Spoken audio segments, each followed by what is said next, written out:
In this episode, we talk with James MacDonald, the only solo RAAM finisher from Scotland. James reached the finish line of the world's longest non-stop bike race in a time of 11 days and 19 hours to earn 12th place overall in 2016 as a rookie. After this epic test of endurance, James could achieve something very special. He is the holder of the actual Guinness World Record for the fastest north-south-north double crossing of the island of the UK. In 2017 he rode from Groats down to Land's End and back up to Groats, covering a total distance of 2,711 kilometers, which is 1,684 miles in a time of 5 days and 18 hours to improve the former record for 3 hours. His latest challenge was to improve the actual 24-hour indoor track record of 941 kilometers, which was set by me in 2017. James was at a very promising pace, found his rhythm, but then he crashed and had to cancel his attempt. It will be his future challenge to give it another try, and today we will talk about our experiences in riding the velodrome non-stop for thousands of laps. I'm today's host, Christoph Strasser. Let's roll!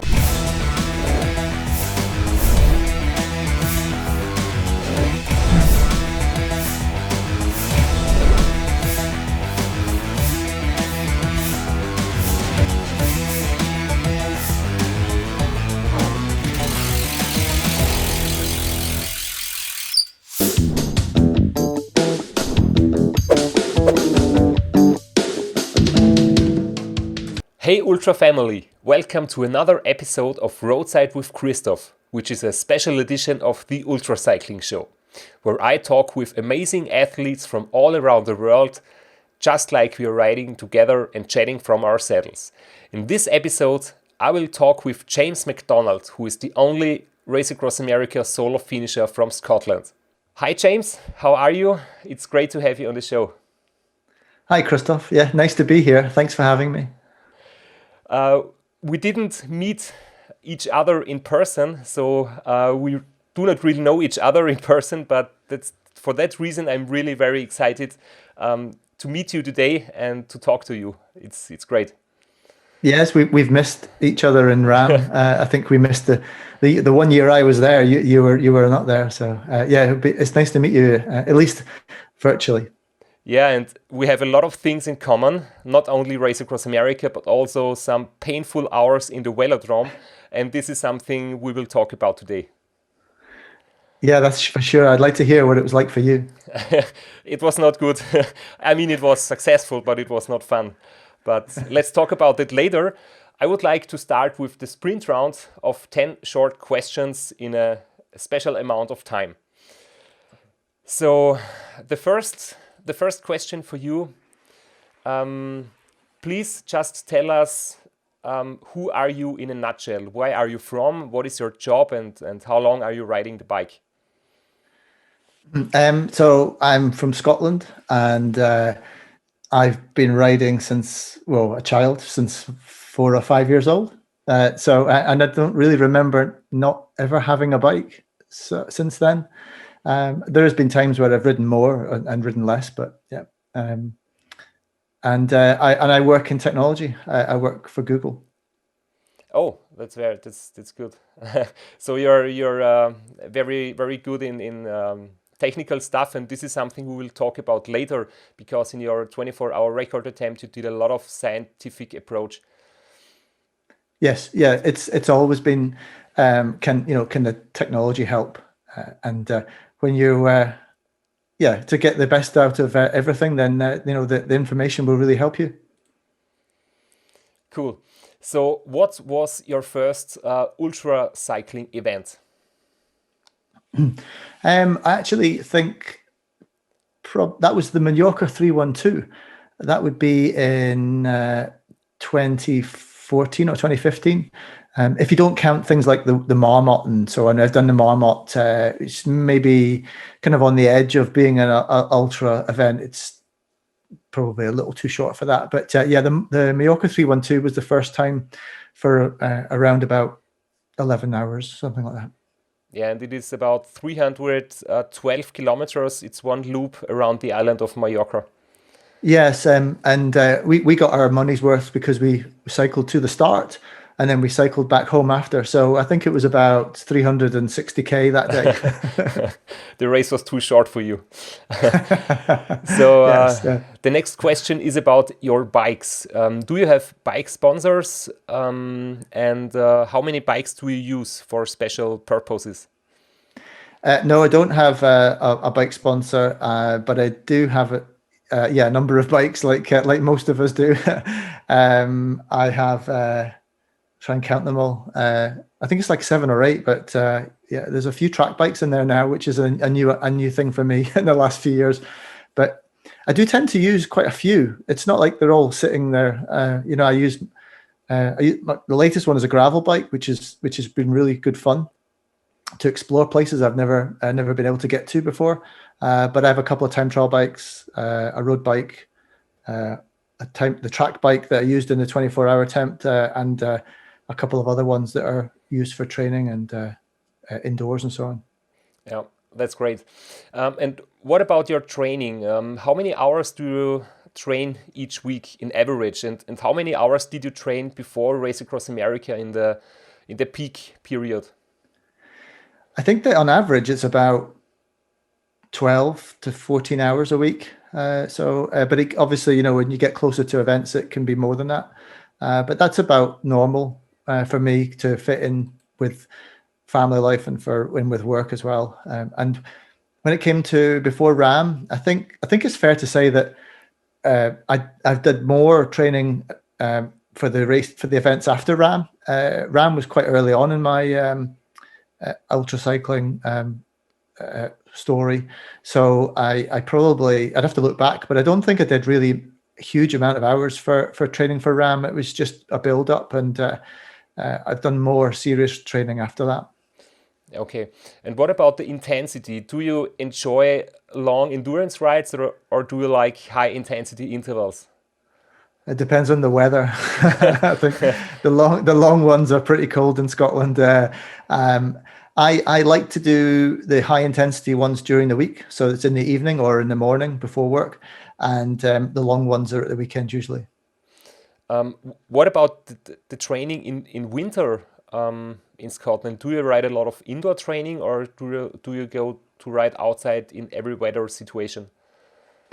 I do both actually, yeah. So a lot of times it will be indoors so that I don't, you're not outside in the snow and the ice, but can't do that all the time. You need to be outdoors. So I will ride in the bad weather, and yeah, you learn to cope with it.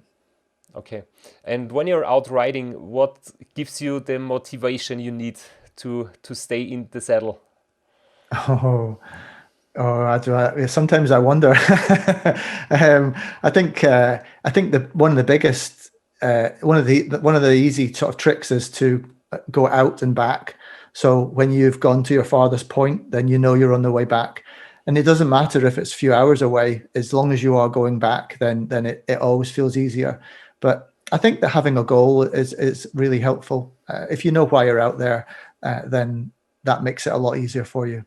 For me. Yeah, but maybe you should not go out too far when you have a tailwind and struggle with headwinds on your way back home. That might be a bad idea. Yes. Maybe. Yes. What about your greatest achievement? What are you really happy with and thankful for you could achieve in your cycling years? Oh, that I have done already or could do. No, I think what you have already done. I think that I look back on fondness with for doing solo RAAM, especially in the rookie year. But I think that the John O'Groats Land's End and Back Again record is probably more. I'm more happy with that because that was actually more difficult, and so yeah, I think I'd probably say that one. Cool, but yeah, the cycling life is not only about achievements; it's also about painful failures. So, is there anything which was very painful for you, which you did not achieve in your past? Yeah, that's easy. That's the 24-hour indoor record attempt. So yeah, that was a difficult one. Yeah. Yeah, I think you put in a lot of energy and a lot of time, and yeah, of course you want to be successful, but sometimes it takes maybe a second or a third attempt to be successful. Yeah, and people do say you learn from your failures more, and I think that was definitely true. Yeah, I also think so. That's definitely true. Yeah. What is the thing you love most about ultracycling?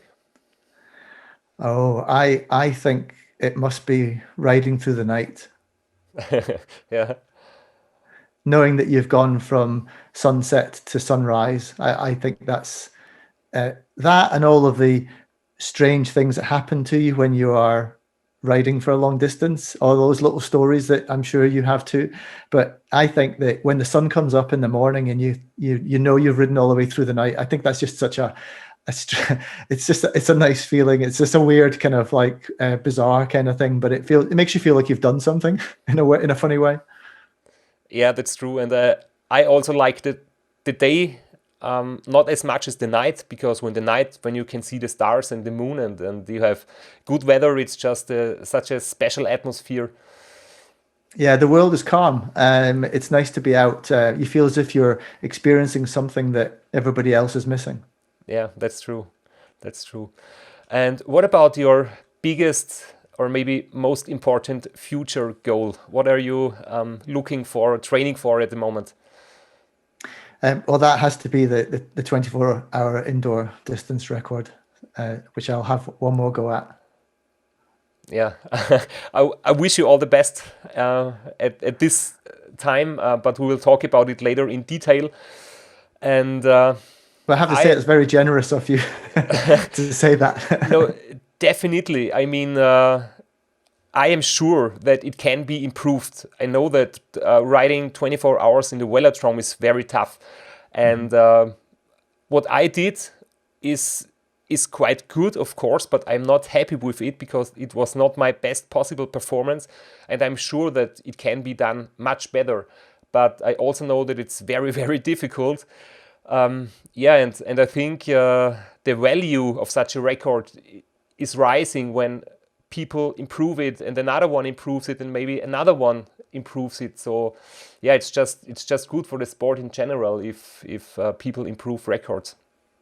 Yes, yeah, absolutely. But it must be painful to lose a record. So, yeah, I realize yeah, it must be difficult to see if someone else beats you in a bad. You know, you must think, oh well, you know, that's a shame. I don't have that anymore. But yeah, I understand. Yeah, that you have to keep pushing, and that's something you have to get used to once you have something to lose. Yeah, but I don't think it's painful to lose a record because nobody takes it away from me. It's just someone else being faster and stronger. So it's nobody says that my performance was bad, but another one maybe was just better. So I think the value is rising. Yeah, that's a good way to put it. A good way of looking at it. Yeah. Okay, but let me just show you what you have prepared. You have sent me some pictures. I did some picture galleries, and let's look at them with some of your experiences. Today we will talk about the race across America, of course, because this is just a very famous and very important race in ultracycling, and you did it in 2016. You have been successful. You did it as a rookie in the first time, and you finished, which is a great achievement. We have some of the pictures here, and another special thing is your record from Land's End to John O'Groats and back. So it is the route from UK, from the north to the south and back up to the north, and it's about it's confusing because the record is called Land's End to John O'Groats and back, but we actually did it the other way around. So if people are wondering why it's the wrong way around, you're allowed to do it. You're allowed to start at either direction. So yeah, we did it from John O'Groats to Land's End and then went back that way because most of us in the crew live in Scotland, so it didn't make any sense to go to England first, yeah, and then ride to Scotland and back into England again. You know, so. Yeah, we have some great pictures of that, of your ride here. And yeah, you have been successful, you have been improving the record. And then there is the big story of the 24-hour indoor track. And saying that, just as information for our viewers, there has been a very big video on YouTube from the GCN, Global Cycling Network. And I made a screenshot and it has 2,700,000 views. It's really, really huge. It's like 1,000 times more than my videos have. This is very special. And I can't imagine all those people watching. It's I sometimes read the comments. You shouldn't maybe, but there's some funny questions in there.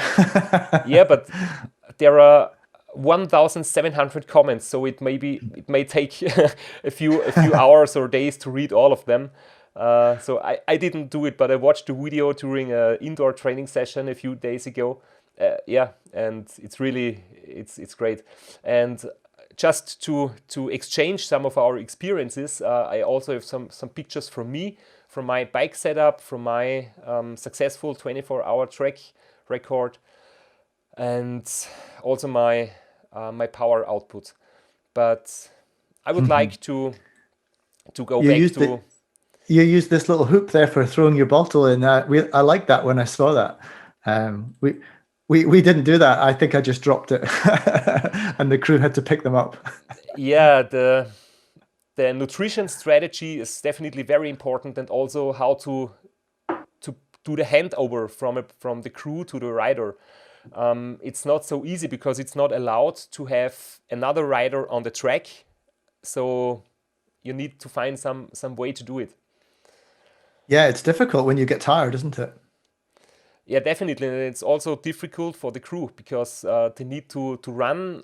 Another riders also have done it with rollerblades, so that the crew member was on roller skatings to get at the same speed as the rider, which is a very good idea. But in my crew, there was no experienced roller skater, so we had to do it in running. So it was a short sprint, hand over the bottle, and then I took one lap to drink the bottle, and when it was empty, I threw it away. So I didn't have a bottle cage on my bike. Yeah, same here. Yeah, I did carry the bottle for a little bit on the skis, but yeah, that was it's not easy to keep it there for too long. But yeah, because I used a track bike, so there was no bottle cages possible to use. But yes, it's a hard thing to do, to eat on the track as well as ride on a black line, isn't it? Yeah, it's definitely very difficult. And I would like to talk about Race Across America first, and I would like to ask you, when you have to compare Race Across America and riding in the velodrome, what is tougher? I mean, of course, Race Across America is taking more than a week. It's between 8 days and 12 days. It can be really tough in between, but it also is beautiful. And riding on the track is just one day. But that one day, for me, it was not great fun. So how did you experience this when you compare these two challenges? Well, yeah, they're so different, aren't they? I think that on RAAM, you've got some difficult days or difficult times, you know, in those periods of the day where your body is really tired around 2 or 3 o'clock in the morning and in the afternoon. It's just so difficult to stay awake and to stay alert. And I remember those times every 12 hours to be quite difficult. And my crew understood that, and it was more a case of just waiting for it. But then outside of those times, there's so much to see, there's so much to look at, and you have to navigate as well. So there's things you have to do. You know, you have to brake and steer and look out for traffic and all the other things that you do. There's funny times and there's things you can look at and talk about with the crew. On the track, there's absolutely none of that.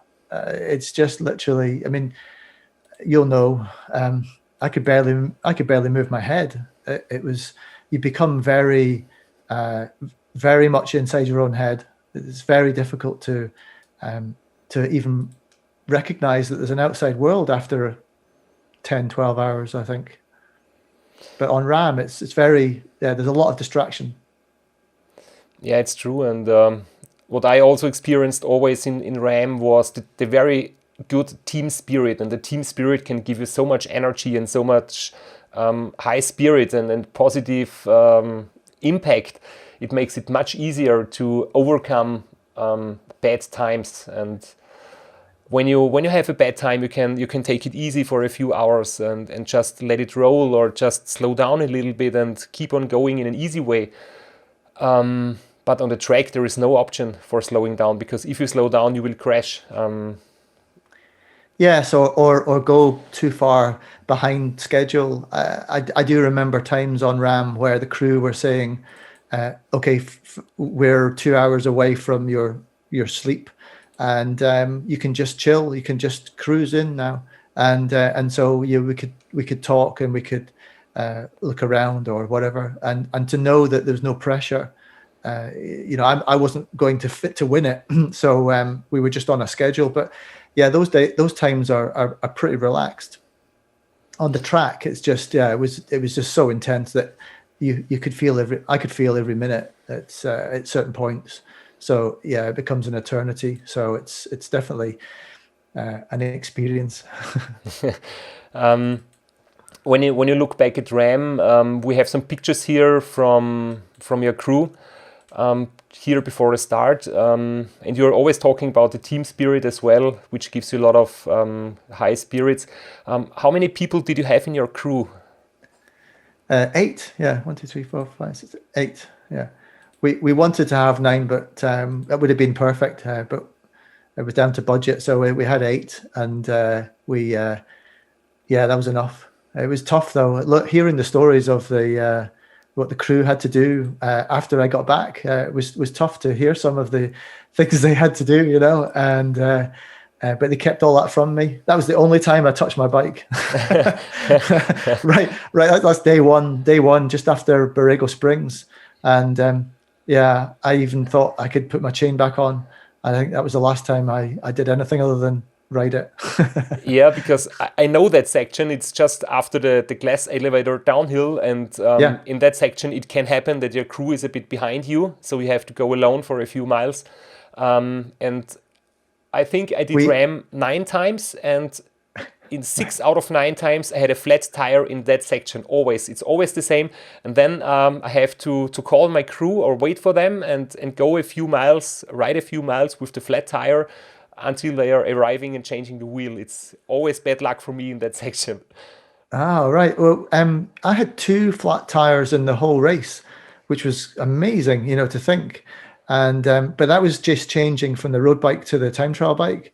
And but the only flat tire, I had 2. One was quite late on, and that was in like West Virginia, somewhere like that, and they were right behind me, so it was quite a quick change. But I had a rear flat tire before Durango. There was a section of the road that they didn't finish. They seemed to put the stones down, and then they think they'd forgotten about putting the tarmac down, and it was like about 10 miles of just dust and dirt, and little stones.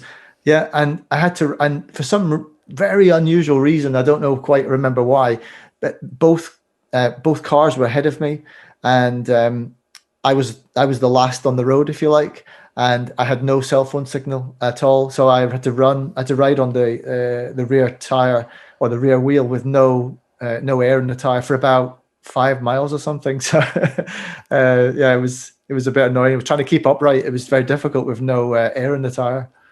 Did the wheel survive, or did you destroy it on the mud road? That's what I was. Yeah, it was a carbon rim as well, and it actually did survive. But I was surprised. I thought it was going to break apart. Yeah, I also had Race Across America years when I just had 2 or 3 flat tires in the whole race. But I also had years with, I think, 1 flat tire a day, because you always have the choice of very fast tires, but they can have a flat tire more likely. Or if you take the more stable ones, they're a bit slower. So you have to make the decision if you take the risk of a very fast tire, or if maybe a bit slower one, and it gives you more security. So yeah, it's a difficult decision. Yeah, I had talking of tires, I had this ongoing battle with my coach about how hard the pressure of the tire should be. It was quite funny because every time I was away from the bike, like in the RV, he would pump the tires up, and to make them as low rolling resistance as possible. And every time I was on my own, if they were doing leapfrog, I would stop and take some air out because it was too because it was too uncomfortable. So we did this the whole way across America, going up and down in terms of the tire pressure. Oh, that's real fun. So when we look at the pictures again, what is this? That seems to be a very technical, innovative solution of maybe watching your heart rate, your performance, your speed, and everything. Yeah, and it was in real time as well. So the idea, this was what we did with Dimension Data, and we created, because this top sort of technology, it's not easily accessible, because to do this even just today, you're limited by Bluetooth to get real-time data from a head unit. So back in 2015, 2016, it was really unheard of. So what we did was we worked together with Dimension Data to extend their real-time telemetry that they were already developing for the Tour de France and for other ASO races. And so we worked on this. It was very early stages, and it basically took all the data from the normal sensors that you would have, your heart rate monitor, your power meter, and so on, and it would collect them together. And we used a small mobile phone, a smartphone, and then that collected that Ant Plus data and then sent it over Wi-Fi, which could go more than a kilometer, because we had external antennas. And so the on the top of the follow car, there was an external antenna, and all the data came across over the air, and then it was presented onto that iPad that you see there. So they would be able to see all my stats. And so during the night, especially where I wasn't really looking at anything, they could tell me my heart rate, and they could say, hey, look, you're pushing too hard or whatever, and it would work out my calories burnt, but it would all do it in real time. So they didn't need to ask me to relay any information from my head unit. So it was really useful that way. Yeah, this is something I think a lot of riders are dreaming of, but everyone struggles with because it's so complicated. My team is also very innovative, and we are quite nerdy on collecting data, but we don't have it in real time. I just have my Garmin computer on the bike. I'm watching the power output, the heart rate, and the good thing about it is the crew asks me, what about the heart rate, what about the watts, and I tell them this is something, communication that keeps me awake, especially in the night. Okay. We can talk about the data. This is very good thing, I think, but we do not have it in real time, and we just have the power file after the race. We can watch, we can read, we can do some calculations, but we cannot do it in real time. And what I would like to ask you, would it be possible to put it like on a website for people watching the race to see about your data? Yeah, it is. And we did that on the 24-hour attempt from the velodrome. So at the time that we had this in RAAM, it was actually still possible at that time to be on the other side of the world and see that data that you had the picture for. But the the 4G or the 3G data network was so bad that when we were traveling across, that in practice it wasn't possible to send it on to the internet so that people could then view it. So for the 24-hour event, because we weren't moving anywhere, it was a fixed location. It was actually possible to do. So during that event, people could actually see the not only the camera feed, but the power and heart rate and so on. And it was actually technically possible to join me in my conversation from anywhere in the world on that event, because one of the training sessions that we did in the Newport Velodrome in Wales, one of the team members actually attended that training session from LA. So because of the way that we had it all set up, he could have a laptop, watch all of the data coming in, and speak to me over the internet. And actually, I could hear him in my earpiece, and he could speak to me live on track.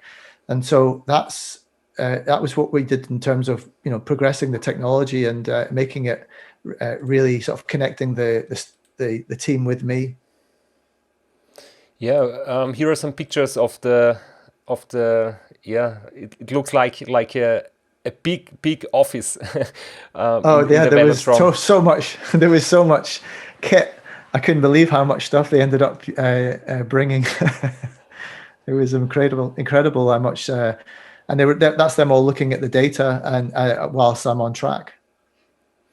But in the end, when it comes down to your speed and to your ride and to your performance, do you really think it helps you riding faster and stronger, or is it just something like mental help because you're sure that everything is okay, that your crew has all the information they need, but I'm not sure if it really makes you faster, because sometimes having a lot of technology is just great, but sometimes it makes things a little bit more complicated, and sometimes I think it's better to keep it simple. Oh yeah, for me, when riding, I don't really watch that at all. It was really for the crew. They wanted to make sure that I was eating enough calories, so they needed to work out what the burn rate was, and I think that was the main thing they were keeping an eye on, other than obviously the speed, which you could do easily. You didn't need all that technology to work that out. But it was mainly so they could figure out strategy of, should I stop? If I stopped, how much time would I lose? What speed would I need to be riding at for the next so many laps in order to catch up, to be back on pace? But they had worked all that out so that they didn't have to do it during the event. So it was all automated, so there would be no errors made.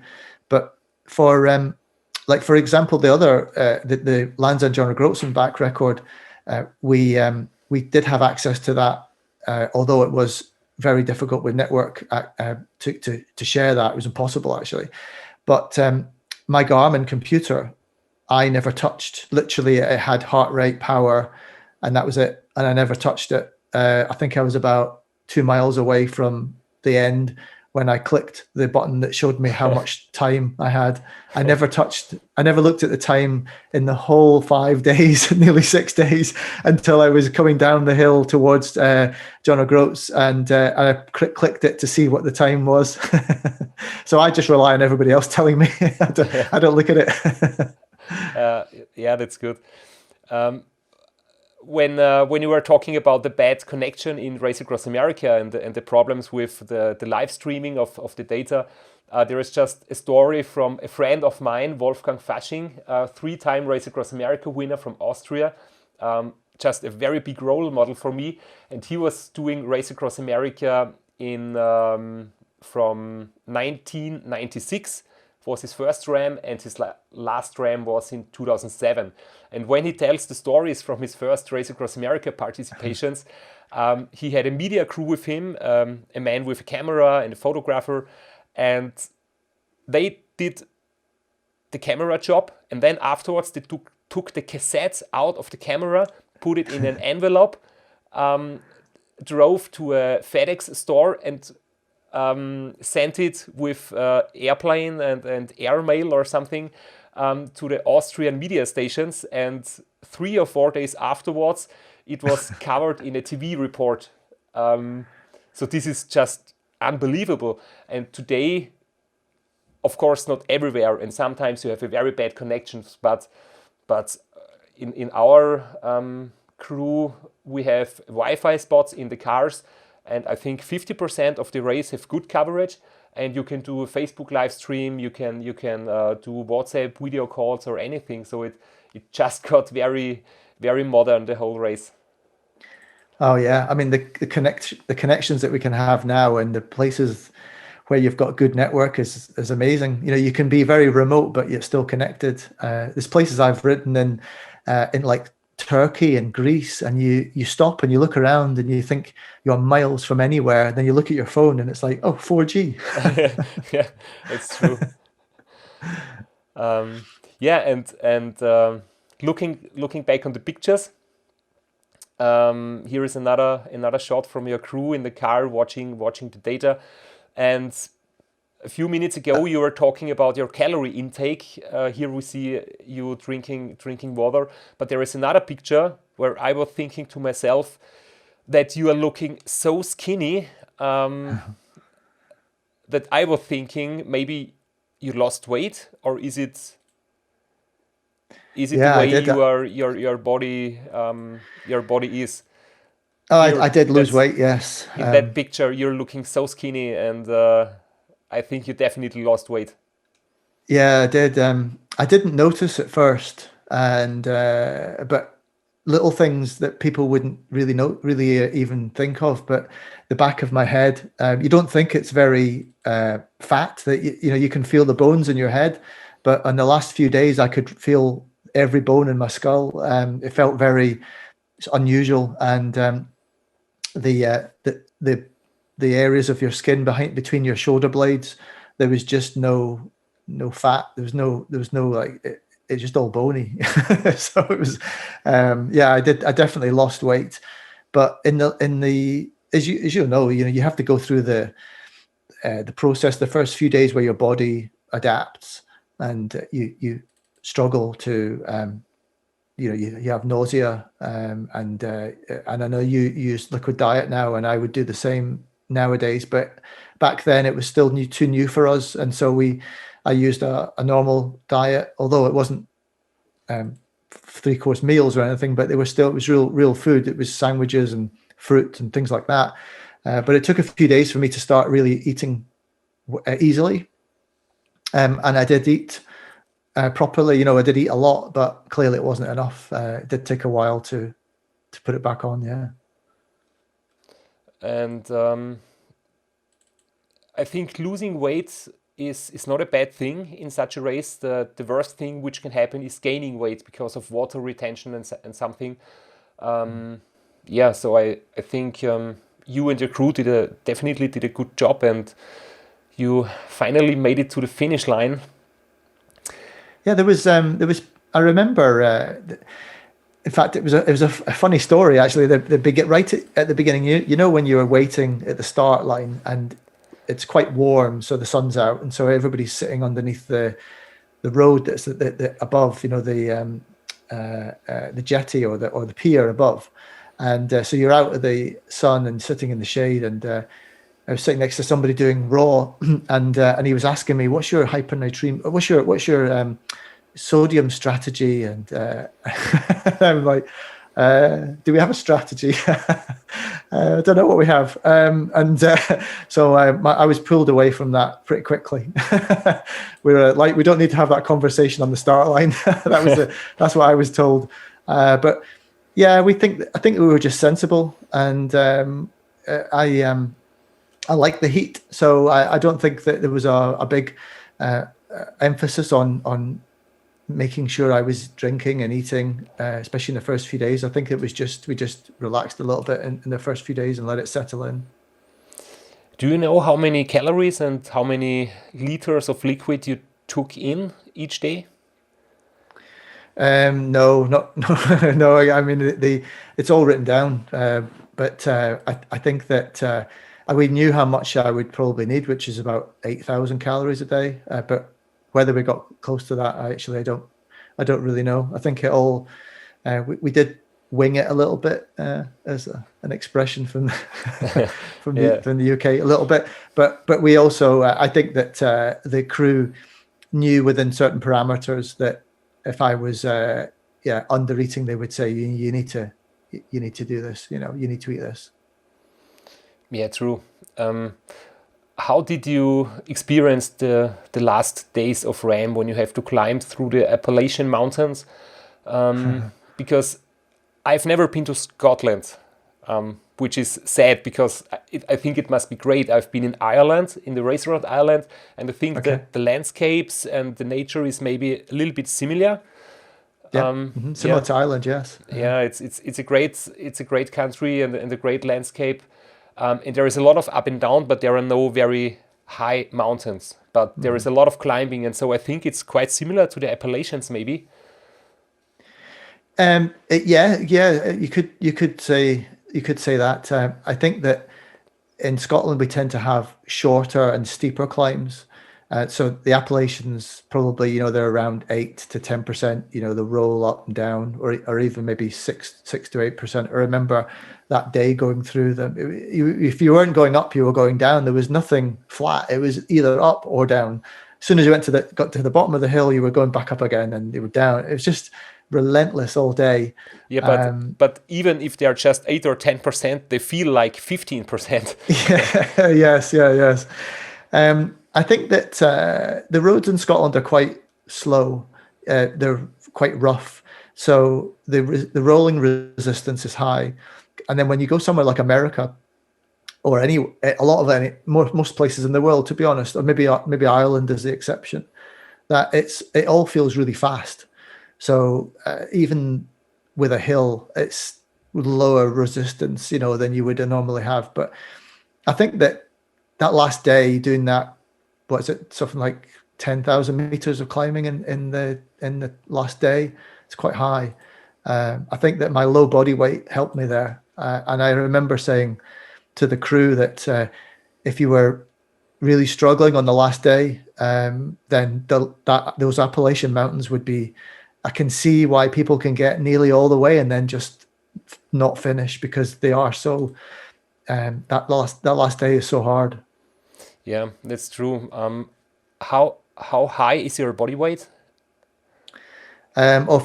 At that point, it was probably 62 kilograms, and but now I've put on more muscle, and my coach has made sure that I keep my body weight further up, so it's normally 66 now. Okay, because I am at 78 to 80 kilograms, which is quite good for time trialing in the flats, but the Appalachians are very tough for me. Because of that reason, I prefer Kansas, definitely. But I like Kansas. Kansas was, I actually liked that day going through Kansas was had a crosswind most of the day, and it was pretty good actually. I enjoyed it. It was riding the time trial bike and getting really low down and aero. I picked up quite a bit of time there on that day, so I did get blown about a little bit, but it was good. It was good. Yeah, and after you finished Race Across America, you moved on to another challenge, and we have also already been talking about landscape in Scotland and Ireland and the UK.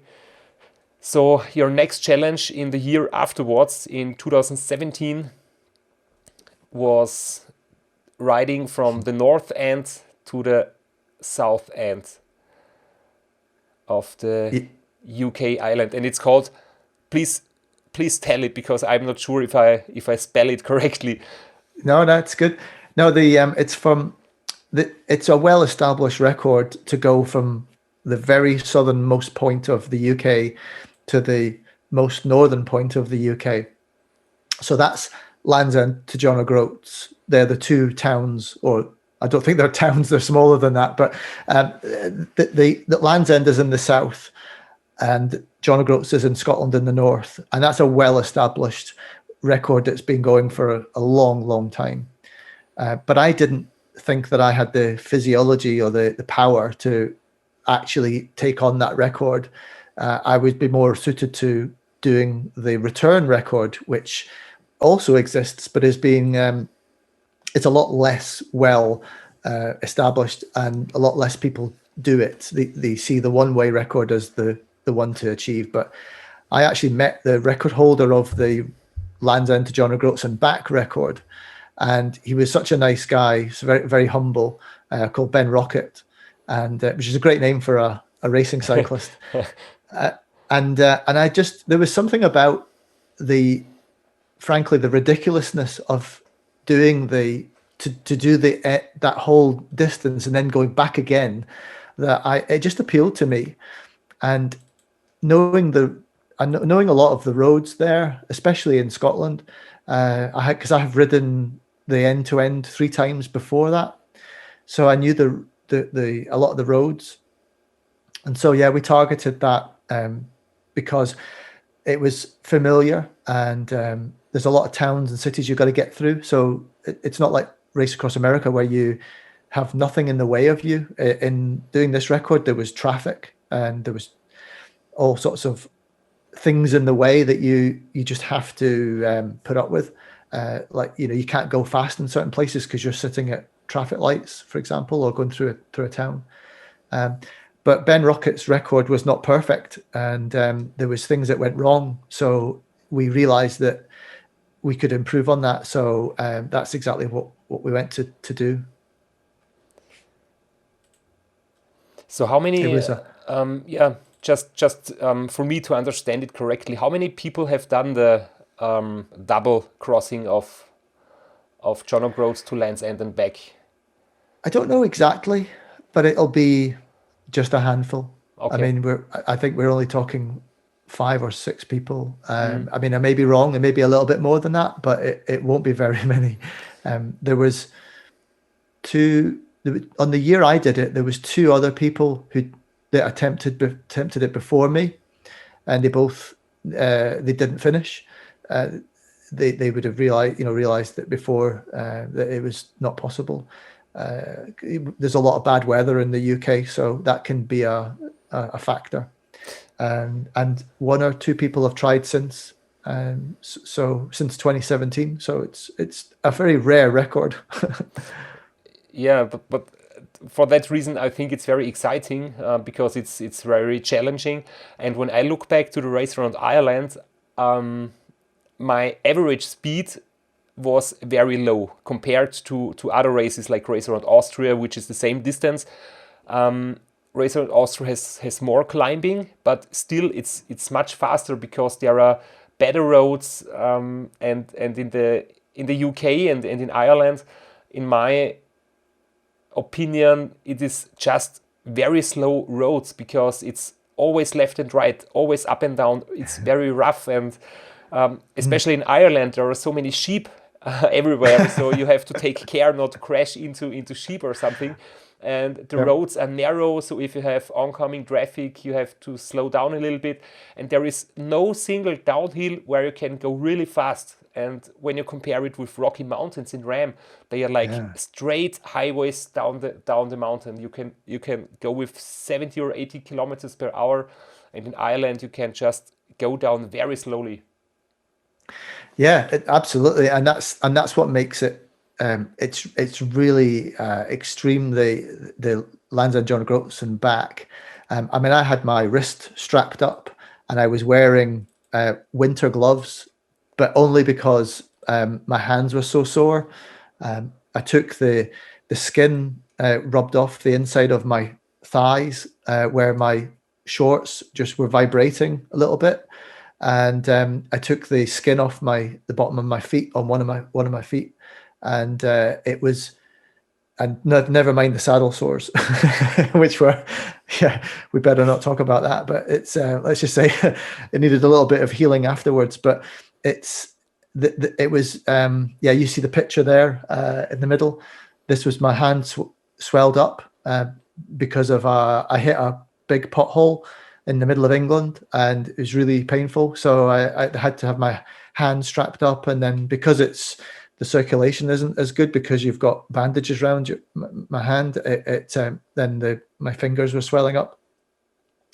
So it's like a war of attrition, and you can even see there how warm it is, but you can see how many clothes I've got on because I was so depleted. I've got a gilet on there, but it was sunny and warm. So yeah, it was definitely a war of attrition, and it's to see how much you can suffer, really. Yeah, but it's must be a great challenge, because it's always special to do something in your home country. Of course, going to foreign places is also a special experience, but for your emotions, maybe doing something in your home region is very special. And yeah, there was people starting in Scotland means they finished in Scotland, and I remember we weren't even in Scotland yet, and the crew were saying they're going to come and meet you. They're going to come and tomorrow, because you still got another day. They're going to meet you in the middle of Scotland. Is where most people live in Scotland, and most people that I know live in the middle. And so they were coming out, and so for maybe 7-8 hours of the time, maybe less, 5 or 6 hours of going through the central belt of Scotland, there was people that I knew that came to wave and to cheer me on, and that was a great feeling to know that they come out, especially the ones in the middle of the night, at 2 or 3 o'clock in the morning. So that you don't get that when you go abroad. So it was nice. Yeah. Fantastic. When I look at the pictures, it seems like you had a very big party at the end of the successful record, being together with your crew. It's that was before. The picture there was before. Oh, okay.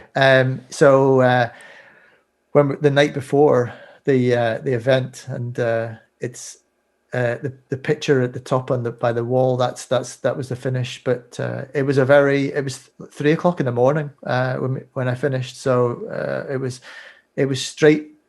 The crew had to leave actually because it was a Monday, and they had to leave to go home. So myself and my wife and my daughter and one of the crew members were all that was left.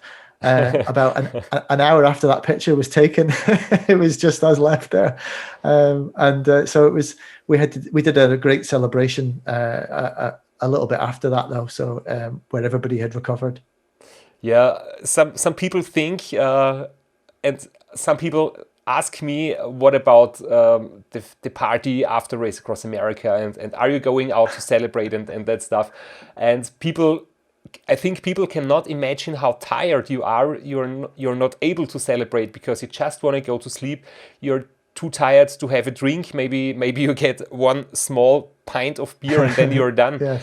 And in my case personally, it's also sometimes my spirit is not in the right mood for celebrating, because I'm a little bit grumpy. I'm a little bit. Even if it was successful, I'm not in a perfect party mode. So I need to sleep first, and then 1 or 2 days later, I really like to celebrate and enjoy what I have achieved. Well, you have time though. You could recover for a few days and then still watch people coming in. But yeah, it's true. It's not the when I finished RAAM, I remember sleeping and waking in the morning for the first time with nobody there, because I had been woken. During the event, you get woken up to go back on the bike, and then for the first time, I woke up in the hotel room, and there was nobody there, and I actually had to take quite a few minutes to think if I had finished or not. I had to think, where am I? And have we finished? Did I actually finish? It was only really when I saw the medal on the on the table beside the bed And oh yes, must have finished. I had some similar experience one time, because I was waking up after the race in the first night after the finish, and I was thinking like, oh my God, where is my bike? I have to go, I have to get on the bike and ride on, because we are in RAAM, so let's go. But then I realized that the race was over. Yeah, my coach said that for weeks later he would wake up in the middle of the night, sometimes thinking that he needed to be somewhere.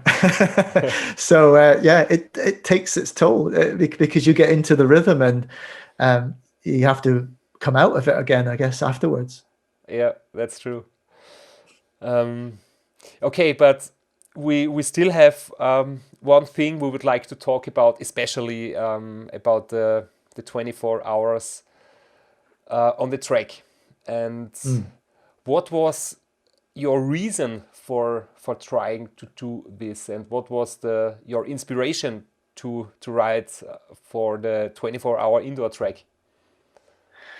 Yeah, that's a hard one to answer. I think that it's the real reason is the purity of it, because when you do events, people could say, "Oh, you had good weather then," or you had tailwinds, and that year it was fast, or whatever. There's always something that it's not just about you and your crew. There's environmental conditions, traffic or whatever, but on the track it's very pure. It's just you. There is nothing else. There's no, I suppose, other than atmospheric pressure, which can affect it, but it's just the purity of it. And I wasn't a track cyclist. I'm not a track cyclist, but it seemed like a very different challenge, and something that quite fancied doing, and learning as well. It's a whole new aspect to riding on the track, and I wanted to do it on a fixed wheel bike right from the beginning. I didn't want to have. I have ridden a road time trial bike on the track, and it feels really slow and cumbersome.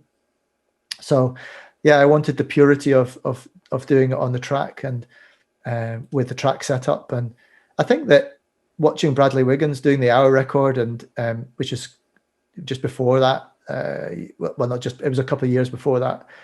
It all it seemed like a good idea at the time before. Yeah, and before I did it in 2017, so 2 years before your attempt. It was the same for me, because I thought maybe it's a thing you do it once in your lifetime, and in the Pro Tour circus there is the 1 hour record, like Bradley Wiggins did, and in the last couple of years a lot of riders did try to improve it. So it got more popular again. Like 10 or 20 years ago it was not so popular anymore. Yes. And for me it's like the same thing. When you're ultra cyclist, you will want to do it for 24 hours. So it's something that happens here and there. Maybe 1 or 2 people in a year try to do it, but it's not really a lot of people trying to do it. And I think it's a very special thing, the pure cycling, as you said. No weather conditions, but yeah, I've seen Marco Balo doing it, and he was the record holder before me from Slovenia, and I've seen his videos, and yeah, I was just excited, and I didn't expect it to be fun, but I thought I will do it once in a lifetime, and I hope that I'm successful. And afterwards, now I can assure you I will not do it a second time. Well, I watched you do that in 2017. Remember, we were away for the weekend on like a short break holiday, and I spent a lot of that 24 hours watching where you were and how you were getting on. It just so happened that it was over my birthday, the day you did it, and so I remember which day it was. It was easy, but and so yeah, I was glued to the tethering my computer to my phone to make sure I could see what was happening, and I just thought it was an amazing thing to do, because it's just so difficult, and so there is no brakes, there's no downhill, there's no tailwind. It's just constant, and I just thought that was an amazing thing to do. So you inspired me to try. How did you prepare for it? Because you said that you are not a track rider, and I was not as well. And when I remember, I was riding on the track for I think 6 or 7 times only, and I was doing it on a road bike. I can show you some pictures from my bike setup, because I knew that I'm not really used to ride on the track, and if I use a fixed gear bike and in a bad moment maybe your legs hang loose and then you crash. I was really afraid of that moment, and I thought maybe my knees, my legs are hurting, and when the pain is very tough, you might enjoy some, I don't know, some seconds, just let it roll. But in reality, there was not a single second where I didn't move the pedals. I was cranking and pedaling all the time, because when you stop pedaling, it's very dangerous to crash. And so I never switched from one gear to the other, and and I was pedaling all the time, but just for my mental feeling of being on a bike that I know was the reason why I chose the road bike. And some people, to be honest, some people asked me why I'm doing it on a road bike, because if you really want to do a track record, you must do it on a track bike. I can understand it, because the freaks, people who love track cycling, they cannot understand why someone with a road bike is riding on the track. But when you read the rules from the Ultracycling Association, it's your choice if you take a road bike or a fixed bike. Yes, is allowed. Yeah. It's and so that shows that if you didn't change gear and you didn't stop pedaling, you could probably have gone further if you had no gears and no brake levers. Although I think you took one brake off, didn't you? Yes, I did. I removed the front brake because my plan was to stop for 3 or 4 times in the whole attempt, and in reality, I was stopping one time. Because I calculated, and from my experience from Race Across America, I will need to go to the toilet maybe 6 or 7 hours after the start, and then again and again. But in my case, it was so. The problem was I didn't really manage to eat and drink enough because of the body position, the aero position. It's your stomach is under stress all the time. So I didn't really eat and drink enough, and that was the reason I didn't need to go to the toilet. So after 22 and a half hours, there was my only my only stop in the whole day. Yeah. Yeah, it's funny. The more going back to the GCN video, there's more questions about that than anything else, about how did you go to the toilet, and people suggesting ways of doing it, which are just crazy, but and not practical. But I didn't stop for that either. I stopped because I was no longer upright, and then I went to the toilet because I had already stopped. But we found that it was possible to balance the hydration, so I was sweating at the same amount of drinking, and although it didn't feel like I was wet, because the velodrome is so dry inside that you actually burn up. I mean, did you feel like you were really hot? Did your face feel as if it was burnt when you were riding? Yes, I think so. But I forgot a lot of bad a lot of bad things. So your mind erases or deletes the bad things. Yes, but it was. You also have the time trial helmet. There is no ventilation. It's like you have the glass in front of your head. The helmet is closed. So all this makes it very uncomfortable. And what I really suffered from was the feeling of being like in a capsule. You do not really hear what's going on outside. You do not really see what's going on. You feel like you're completely isolated in your helmet. And that was what made it very unenjoyable for me. Yeah, I think that's the biggest part of this, to push through to that. Those last few hours, I experienced what that was like. You feel very detached, and it was actually be worse for you because your comms failed, didn't they? You couldn't hear your crew through your radio. Yeah, sometimes I just show you the picture here on the side of my helmet. We put the Terrano system, which I also use in Race Across America, and a lot of other racers use it. We built it inside the helmet, but it was not really working good because there were so many cell phones and internet connections in the velodrome. There always was some disturbing frequencies. So it was, the quality was so bad, I didn't really understand what my crew told me, and they didn't really understand me. And when they were just yelling from the side of the track, I didn't understand nothing. And in my case, which helped me going on, we had a lot of people. So my sponsor Specialized put up an event there, and a lot of people were coming. We had visitors, we had a DJ, we had music. There was a great atmosphere, but I didn't really see what's going on. But I just had the feeling that there are people cheering for me. They are just enjoying the day. They are just watching, and they are just here for me. And that gave me a feeling of safety, even if I didn't really see or hear what's going on.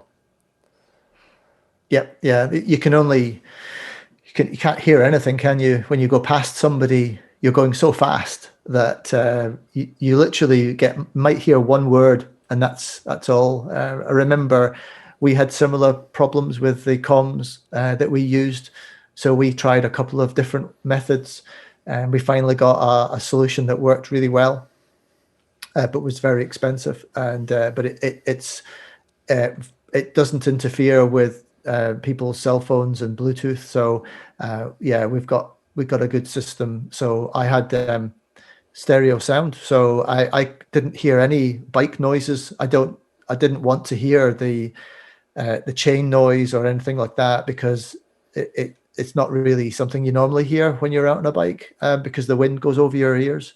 And on the velodrome, you could hear without the music that I was listening to. I didn't want to hear the constant noise of my pedals and my chain going around. So it worked out quite well. But yeah, I can't imagine doing it without being able to hear anybody. That'd be even worse. But please, let's go back to the beginning.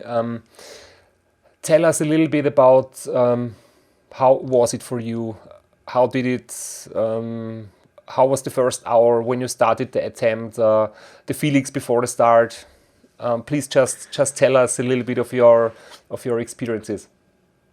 Oh, the whole week was just, especially the weekend, it was an amazing experience to go through. It was so as the single point of failure in the whole process, there is only one of me. Like when you did it, the team can plan everything, and they can have backups and two of everything or whatever, but there's only one of you. And so I was looked after and organized and shipped from one place to another, from the hotel to the track, for various reasons up until the day of the event. So I felt like a little bit of an object to be moved around and put in places depending on the schedule of what was happening. So for practice on the track, or for photographs and for interviews and so on. So the whole build up to it was not a normal few days, as you can quite imagine. And you just have to, I just had to relax into that and just let it take its course. And if I was doing it, which I hopefully I will be later in the year doing again, I would reduce that level of involvement, if you like, with other people, because it takes away your energy. So, but on the day, it was very regimented. When to get up, when to eat, when to get to the track, when to warm up, and but it all just seemed to happen really so fast. Before I knew it, I was on the starting blocks and with everybody watching and ready to go. So it just seemed to happen really quickly. But to answer your question, the first hour, as I'm sure you'll have experienced, is just really easy. Because if you're trained for 24 hours, the first hour should be very easy. If that one's hard, then you're not going to be getting to 24 hours, are you?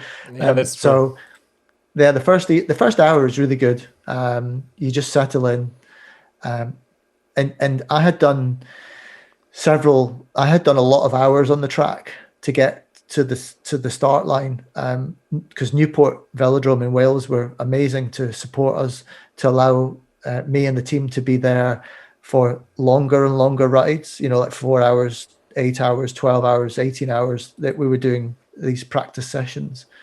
And so that really helped to get used to the whole thing. But on the day, we had a really, really high pressure day. The weather outside was really sunny. People were walking around in t-shirts and shorts, which for May was quite unusual. It would be nice, but not really warm. And so the velodrome itself was incredibly hot when we went in the morning. Normally, I look back on my data, and normally the velodrome was 17 degrees, which is actually quite a nice temperature. When you're moving through the air, it feels like it's cooler than that. So there were some days in practice that I actually felt a little bit cold at 17 degrees. I actually wore gloves, and even at some points had a gilet on because it was a little cold for me.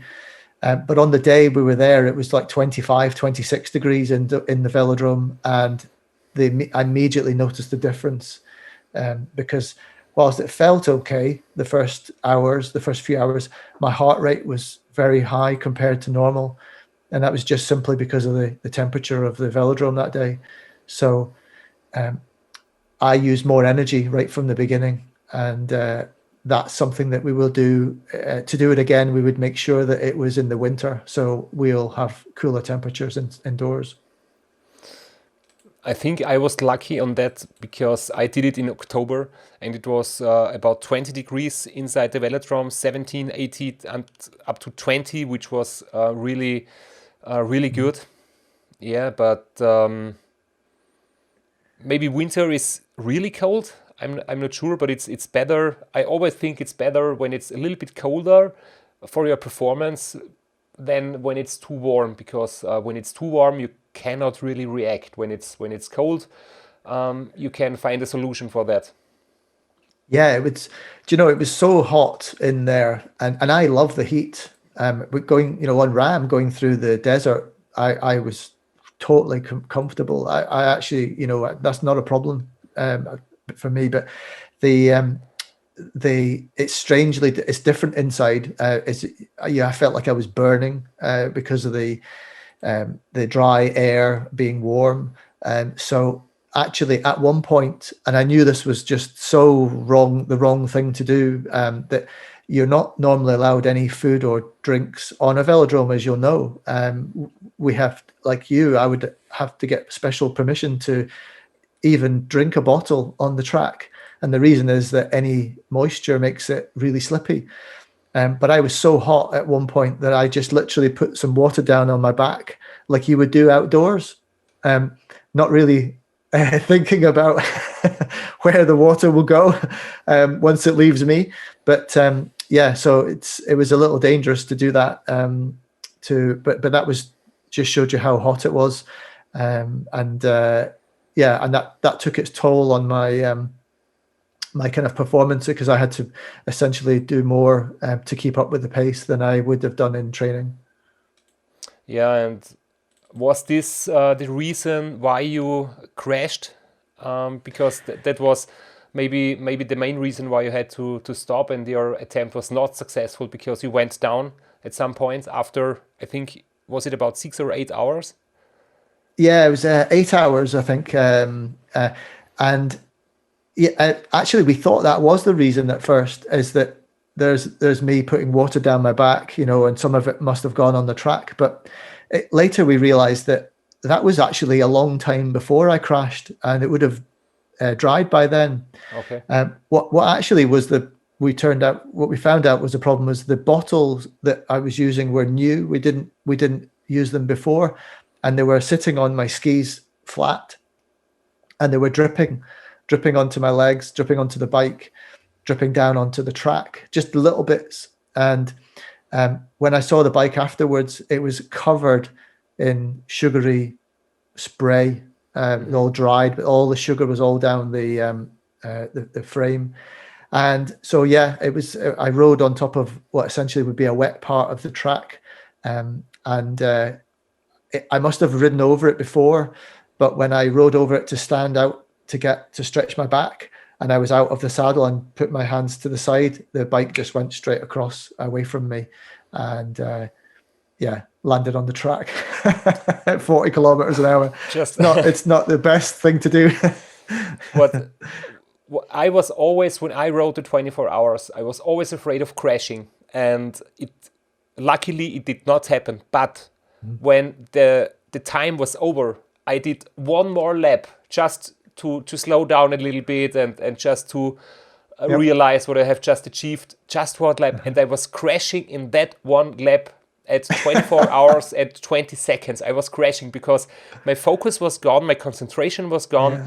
I was going a little bit up and down and slowing down, and then I was slipping away and crashing. So it just showed me how lucky I was and how fast it can happen that you crash. It's really, you must not underestimate the risk of crashing on the track.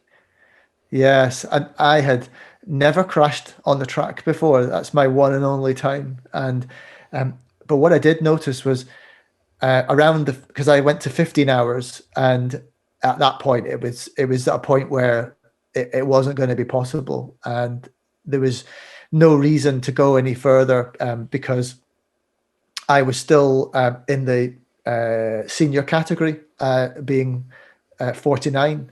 So I was never going to beat your record at that point, but I was struggling to hold the pace. I was a kilometer down, which doesn't sound like a lot, but it is a lot. It's a lot to catch 4 laps, even in the time left, because I was in a lot of pain from the crash. I had lost the skin all down my arm and my hip. My back was really painful because of the crash. Normally these things don't bother me, but so I stopped. But before I stopped in the last hour, just dropping down 1.5 kilometers an hour, maybe 2 kilometers an hour, I noticed how much more difficult it was to stay on the track. I could feel the bike slipping around. When I rode on the painted parts of it where the line was, I could feel the bike moving around underneath me.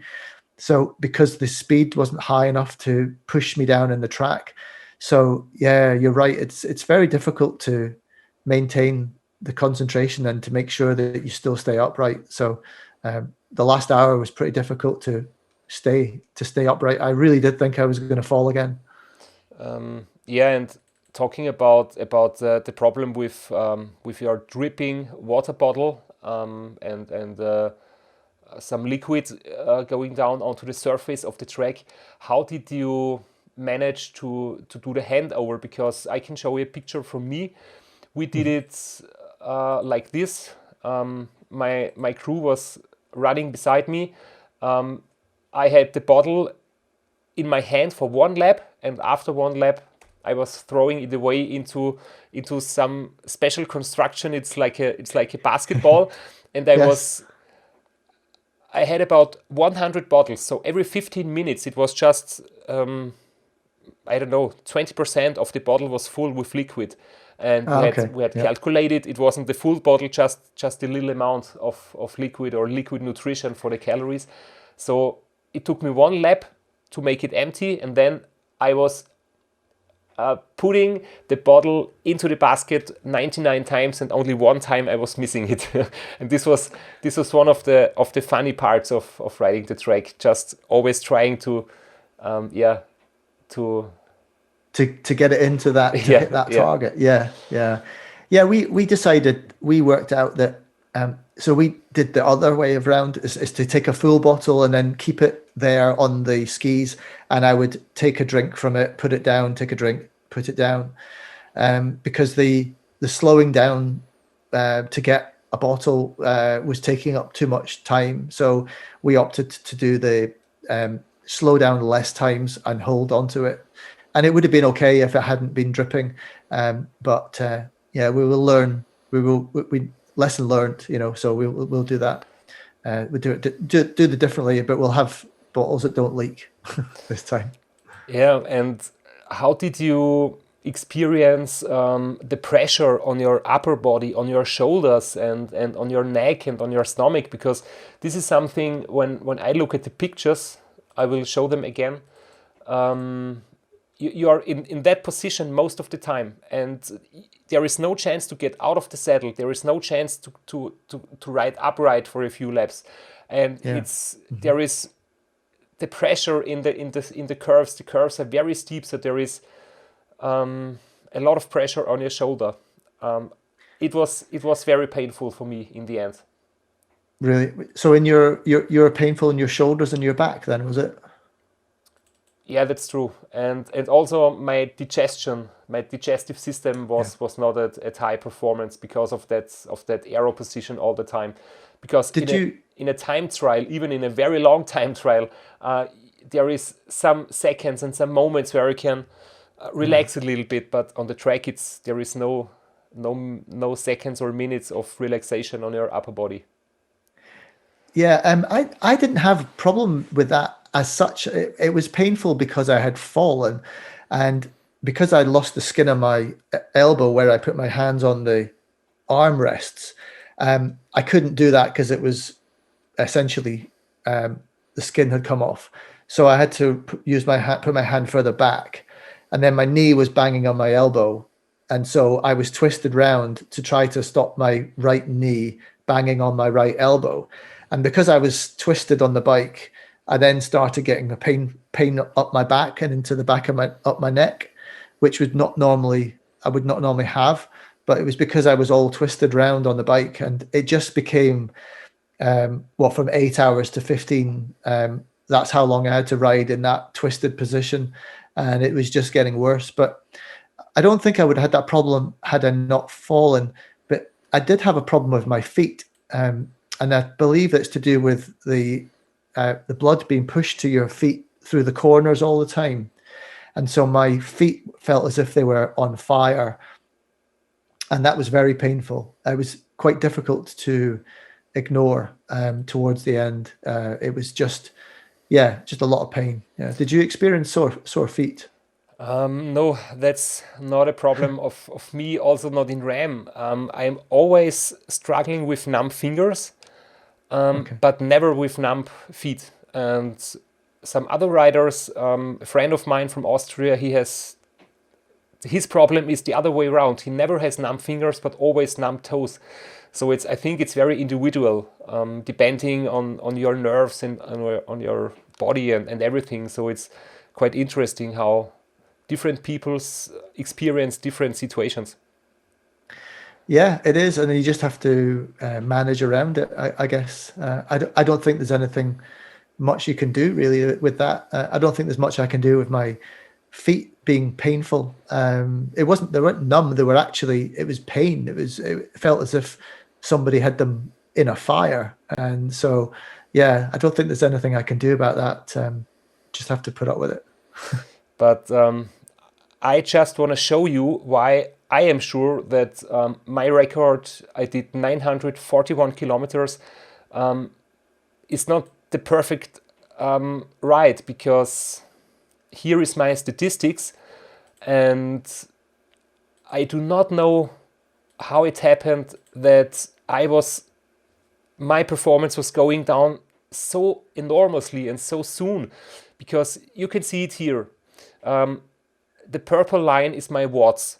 And I was calculating that I should be able, and I've already done it 2 times in a 24-hour World Time Trial Championships and in another 24-hour road record outside.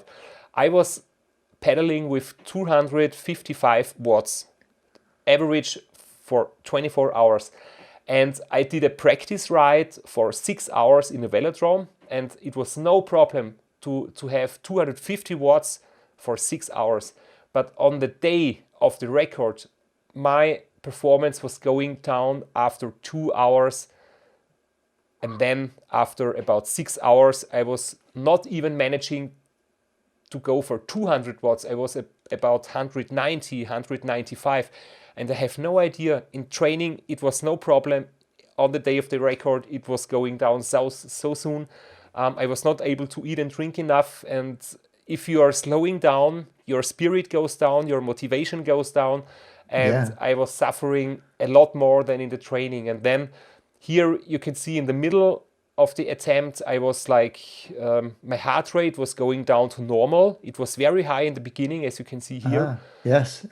Maybe because I was a bit nervous, maybe because sponsors and people and visitors have been there. Maybe it was a bit warmer than in the training. I don't know. Lots of distractions. Yes. I cannot see any reason why this happened, but it was happening, and only in the last 2 hours. Here you can see it was my only stop. I was stopping for 1 minute or something to go for a pee, and then I was fueling up a little bit. I was like it was a sprint. I realized the new record is possible, and I had really a good state of mind, and I was pushing very hard in the end. So the first 2 hours and the last 1.5 hours, they were really good, but 19.5 hours in the middle, they are okay, but they are not perfect. And it took me quite a long time to be happy with what I have performed, because I was always thinking, what's happened to me? Why didn't I quite push what I'm able to? But after 1 or 2 years, and after I have seen you and there have been some others trying to break that record, all of them had big problems. And different problems, but problems nevertheless. After I've seen other riders having so many problems, I was realizing that what I did was really good, even it was not the best thing I ever did.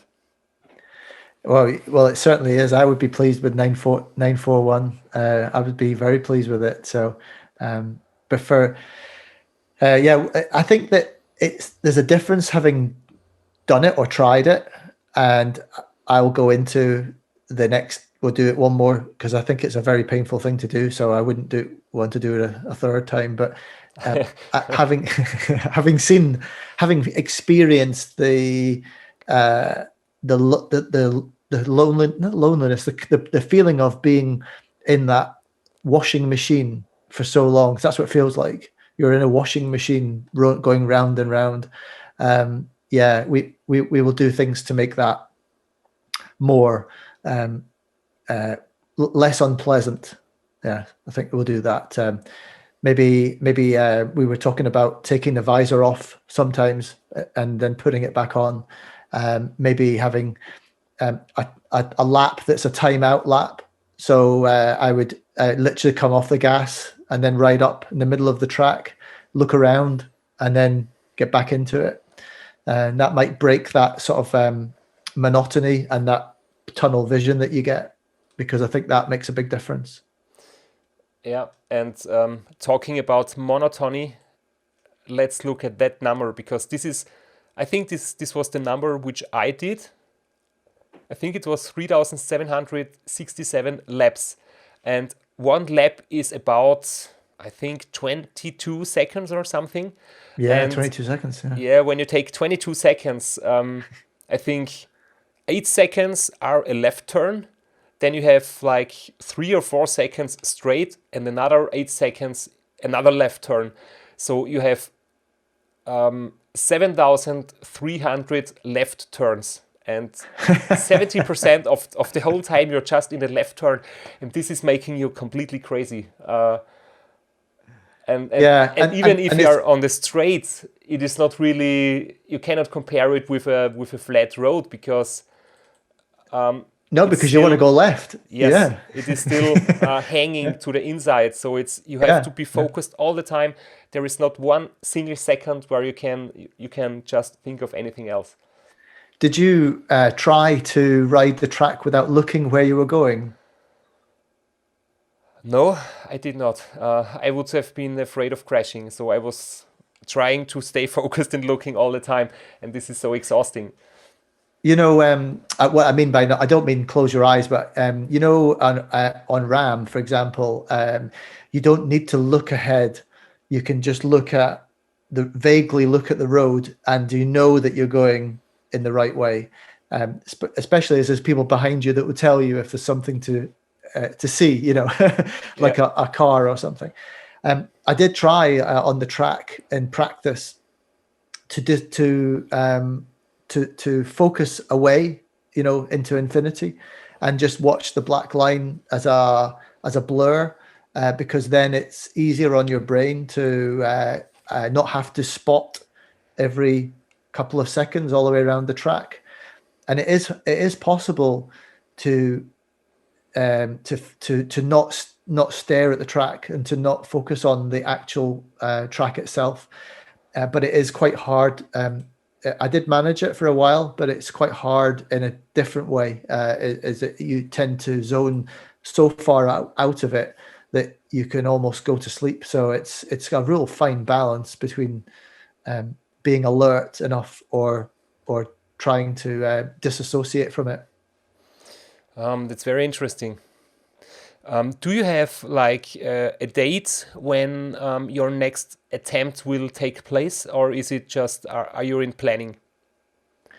It's subject to all the COVID restrictions. Of course. So we are hoping that we could do it before the end of this year, but it will be just squeezing it in before the end. But it's so difficult just now with not being able to travel. The velodrome itself is still closed. So they do have plans to open, but we need to let things settle down. Um, but the but I won't go and do it just for one day. I don't think that's a success, a recipe for success. We need to have dates fixed that we can go and do longer and longer sessions on track like we did before. So until we can do that, we'll have to just be flexible with the dates until, but it's hopefully before the end of the year.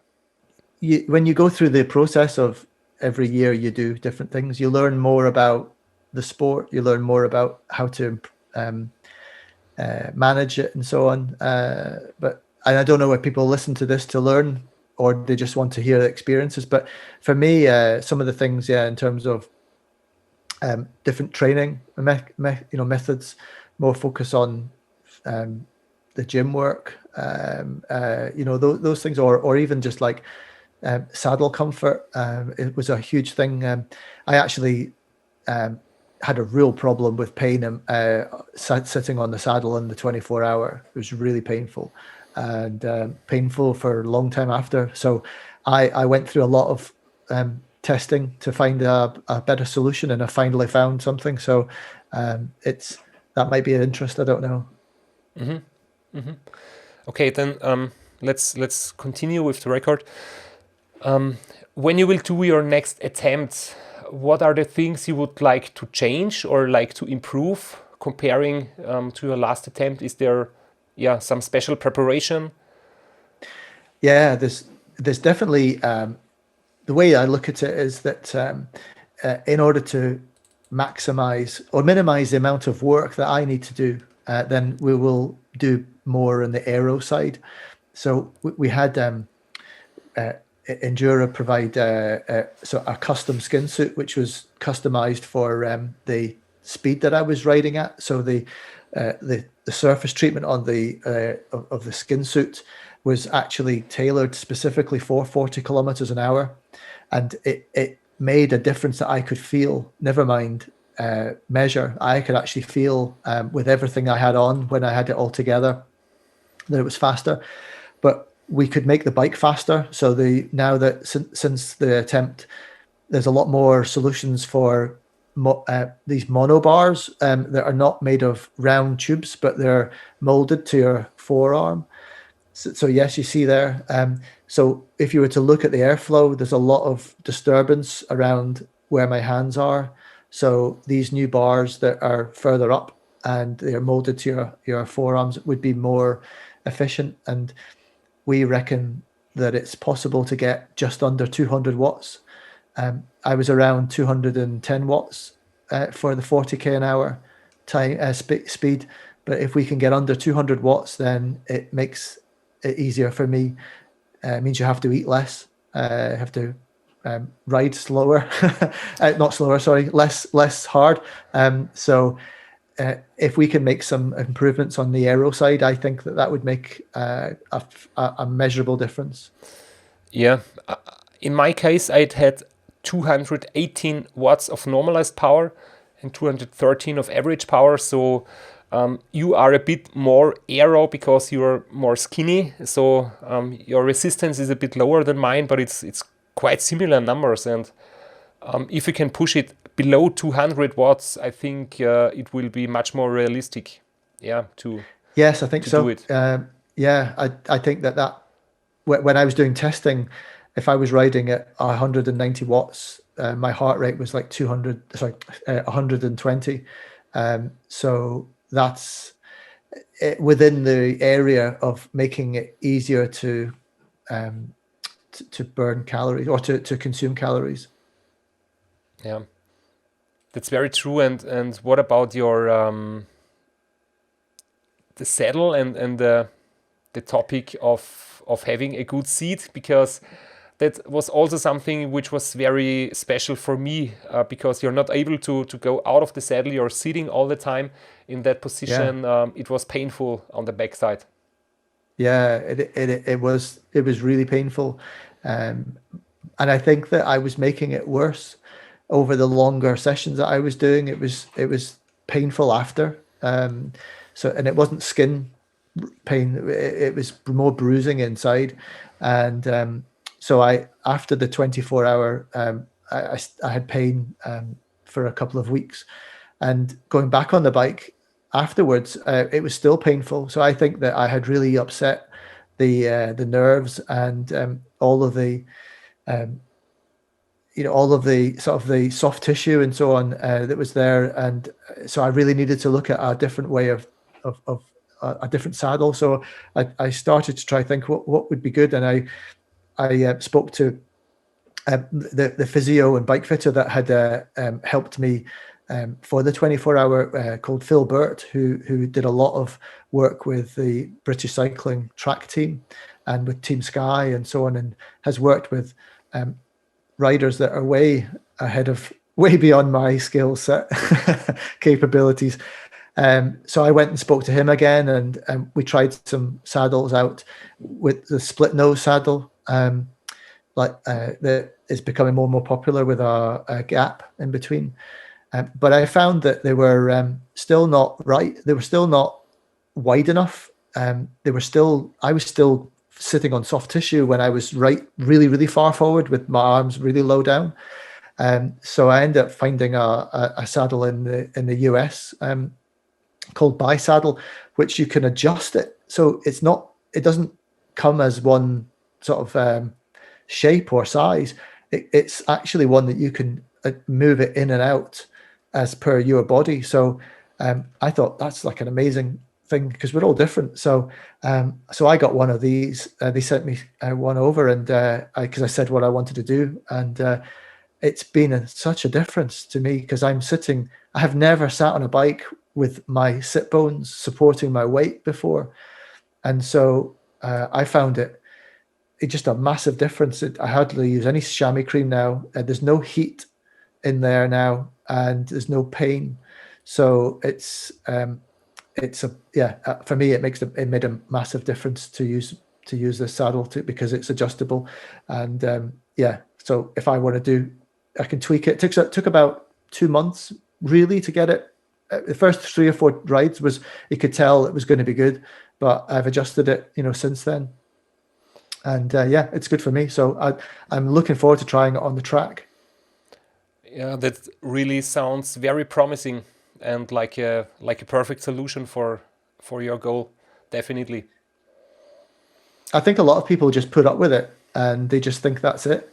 But for me, I actually genuinely think that if I hadn't found something that was going to help me, then I would be limited in my time on the bike from then on, because it was just too, after the 24-hour or the 15 hours on the track was, yeah, I definitely hurt something in there. So I would like um, to to get to the finish line in some Sure. way. And to be honest, we have planned to do our chats like a few weeks ago, and something was happening to you and to a special person, which who is very important for you. That was the reason why we did it a few weeks later, and yeah, maybe you would like to share what was going on. Yeah, yeah. My crew chief and good friend, the person that was beside me all the way through every every one of my ultra races, sadly passed away at the beginning of February. So it was a huge shock. We knew he was ill, but not for very long. It'd been a year with cancer, and yeah, so he passed away, which is just incredibly sad. But he was instrumental in all my successes, and I don't just say that to be kind. It was he was there doing everything above and beyond. So yeah, he pushed me to make sure that I didn't fail. I guess we learned so many things on the way. These are some pictures from the older sort of first races, and we learned from our mistakes. And yeah, he knew what it took me to push me to, he knew what buttons to press, if you like. He knew when to be sympathetic, and he knew when to push me really hard. He would just drive off if he knew I just needed to get on with it, and see me at the top of the hill, sort of thing. But he would also be very supportive if the time called for it. So yeah, I wouldn't be here without him. He was yeah, a special friend, and I think that he showed the value of a crew chief and what a crew chief can do for a rider. There's people that have tried lots of events and failed, and you just wonder, was it because they weren't supported properly? And I think Steve, it was definitely the example to set for other people in terms of understanding people's motivations, people's the reasons for doing it, as well as the physiological side. He just understood things.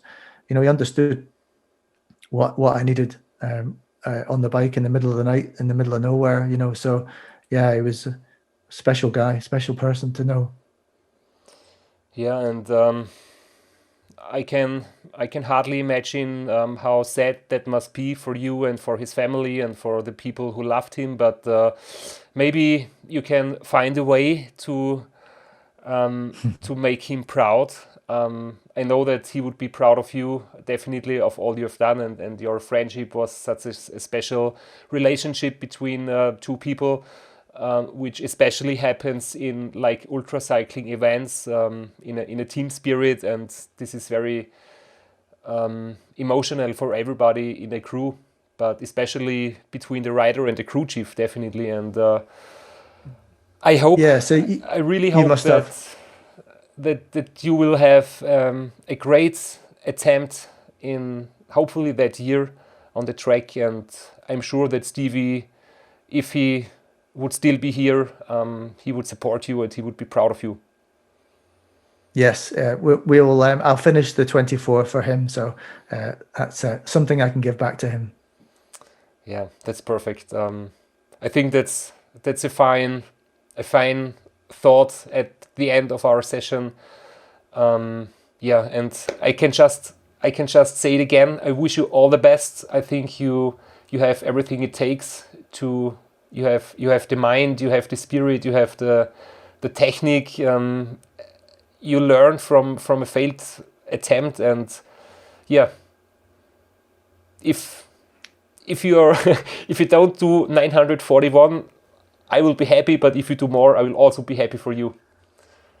Thank you. Yes, I think that it's worth trying again. And 941 is a hell of a long way to go. That's true. Yeah, it's been really good to speak to you, and I've watched you, as I said in my email. Watched you do your RAAM crossings, and I know a little bit of what you must have had to do. I've certainly not done what you've done, but it's been really good to meet you, and really good to learn some things from you, and share a little bit of what I've done, which is nothing like what you've done, but it's for me it's something I wanted to try for maybe the last 10 years, and so it's been a fantastic journey for me. Thank you so much, James, for your time and for sharing your experiences with me and with all the people who watch the show. And I think you will also be tired. It has been a long day for you and for me. And I wish you everything good for the future, all the best, and stay strong and ride on. Thank you very much, Christoph. And I'm sorry it's so late. It must be at 9:10 at your time, but it's lovely to meet you. And I will let you know when we know the date to do this. Perfect. Let's stay in contact, and see you hopefully in real life soon. Oh, that would be brilliant. Yes, one day.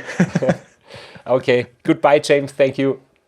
Thank you, Christoph. Nice to see you. Bye-bye.